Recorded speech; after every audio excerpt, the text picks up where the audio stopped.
Hi everybody, this is Hannah Gearhart, and my healthcare current events case study is on gender selection and why John Legend choosing to have a girl could be a problem. So, what is gender selection? Through advanced medical technologies, couples trying to conceive can choose the type of gender of their baby. This can be accomplished in several different ways and for differing reasons.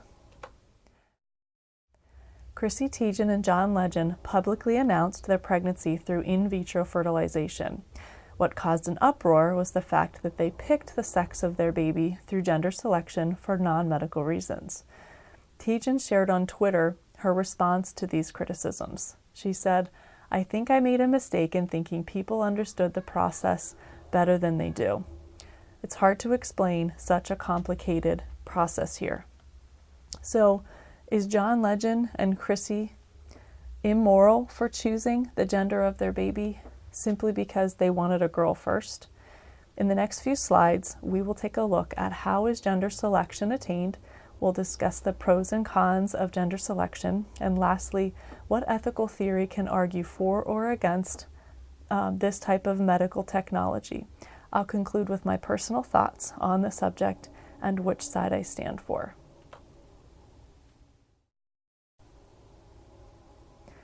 So, selective sex and pre-implantation genetic selection is two methods that are considered most effective for gender selection. However, these procedures do require either a termination of pregnancy or elimination of healthy embryos. Sperm sorting is a little less effective at gender selection, but is considered safer.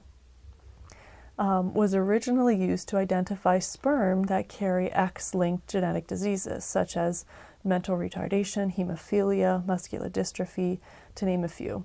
But as a byproduct of this procedure, scientists were able to predict which sperm were male or female. So the pros of gender selection. There's medical reasons and there's non-medical reasons. So the medical reason, as we discussed in the last slide, are really to avoid passing those X-linked genetic diseases. And this is mostly the most widely known ethical reason for choosing gender selection. For the non-medical reasons, freedom of choice is considered important, especially when you want to honor patient autonomy. Reproductive rights in the U.S. are considered a liberty right, which means couples can seek reproductive therapies without any hindrances from the government. So Teigen wrote, "I've already created an embryo with a doctor. Only after must it be random." So family balancing is another non-medical reason, where families of one gender choose the opposite gender in one or more children. For example, having a boy first and then a girl. This is not sexist, but rather dependent upon the desired gender in order to balance gender types in a family. Plus, a child born of their parent who desired them will likely have a more positive future. Gender selection may have advantages in cultures such as Asia, where females are blamed if they do not produce a son. So sperm sorting could mean that the woman is respected and not abused. Cons of gender selection. Every person is considered an image bearer of God, regardless of their gender, genetic predisposition, disorder, or disease. What is natural ought to be respected as a divine creation. So the other thing we need to consider is psychological or emotional impacts. One must consider the ethical principle of non-maleficence, or to do no harm. What do we do with embryos that were created but not implanted? If several embryos are viable, which one do we choose? Gender selecting could cause psychological harm to a child who learns that they were gender selected. Parents may expect the child born of that selected sex to act in a certain way, but if the child does not, then this may put a strain on the parent-child relationship.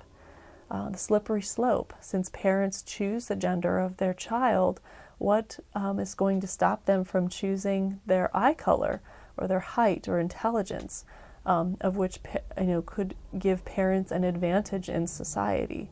On the flip side, this could lead to parental blame if a child is born with imperfections.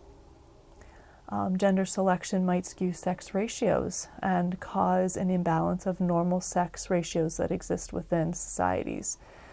Without women, men do not have the ability to reproduce and therefore can cause an imbalance. Some studies have also shown that married men are healthier and they live longer.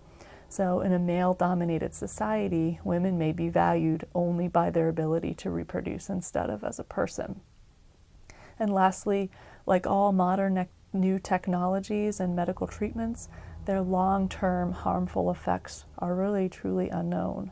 So if there's a reason to believe that treatment is going to be against the ethical principle of non-maleficence, then considerations will be made to remove or to regulate certain treatment options. So some thoughts to consider. So if we allow individuals to have autonomy, which is generally a good thing, would their collective choices be bad for the greatest amount of people? Would their actions be morally sound, or rather self-indulgent? Where do I stand? So as a Christian nurse, I choose to focus on the goodness of God and that He makes all things good. It is through this goodness that I choose to believe that selecting the gender of your baby, regardless of your medical or non-medical reason, is taking away from the life that God has created. The Bible says that He knit me together in my mother's womb.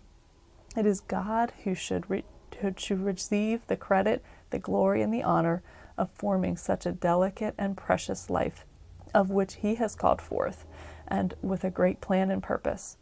Why would I want to interrupt the plan with my selfish ambitions? Thanks, everyone.